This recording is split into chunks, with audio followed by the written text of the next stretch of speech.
पूजाघर म्हणजे घरातील सर्वात महत्त्वाची जागा, घराचे पावित्र्य राखणारी मंगल जागा.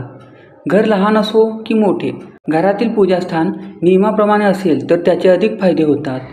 घरात जागा कमी असल्यास देवघर कुठे असावे, देवघरासाठी योग्य दिशा कोणती जाणून घेऊया. देवघराशी संबंधित काही खास आणि वैशिष्ट्यपूर्ण गोष्टी. घर असावे घरासारखे असे स्वप्न घेऊन माणूस आपले घर बांधत असतो वा खरेदी करत असतो. प्रत्येकाचे आपल्या घरावर नितांत प्रेम असते. सर्वसामान्य कुटुंबामध्ये गृह सजावटीची स्वप्ने रंगवताना देवघर कसे असावे, कुठे असावे याचेही नियोजन काटेकोरपणे करत असतो. देवघर ही अतिशय महत्त्वाची आणि विश्वासाची जागा मानली जाते. देवघराचे महत्त्वाचे वैशिष्ट्य म्हणजे देवघराकडे बघितल्यावर शांत आणि प्रसन्न वाटायला हवे. घराबरोबरच देवघराचेही महत्त्व तेवढेच असते. घराला घरपण येण्यासाठी पूजापाठ, भजन, भोजन या सर्व गोष्टींचा अंतर्भाव असतोच. परंतु देवघर आणि देव्हारा कसा असावा, कोणत्या दिशेला असावा याचे शास्त्रोक्त मार्गदर्शनही अनेक जण घेत असतात. पूजाघर म्हणजे घरातील सर्वात महत्त्वाची जागा, घराचे पावित्र्य राखणारी मंगल जागा.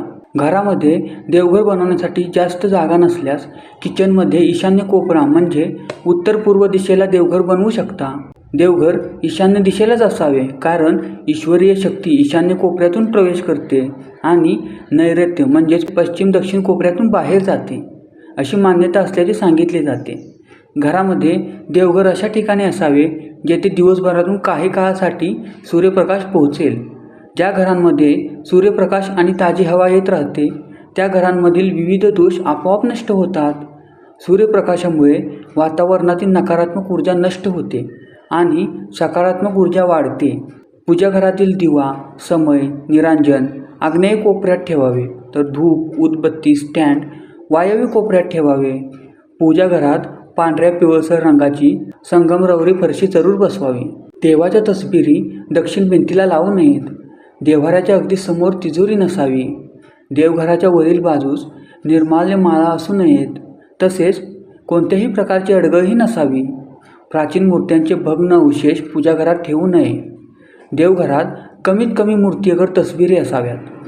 कुलदेवीचा टाक, मूर्ती अथवा तसबीर, इष्टदेवतेचा फोटो अगर मूर्ती, नंदी व नागविरहित शंकराची पिंडी काळ्या दगडाची किंवा पंचधातूची असावी.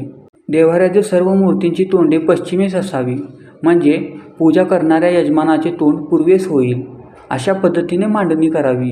देवघरात स्टोरेज करताना तेल, वाती, अगरबत्ती, तूप या साहित्याचा विचार करून कप्पे बनवावे. शिवाय हात पुसायला रुमाल लागतात. देवाचे वस्त्र असतात. ताम्हण, तांब्या अशा वस्तूंसाठी पण नीट जागा हवी.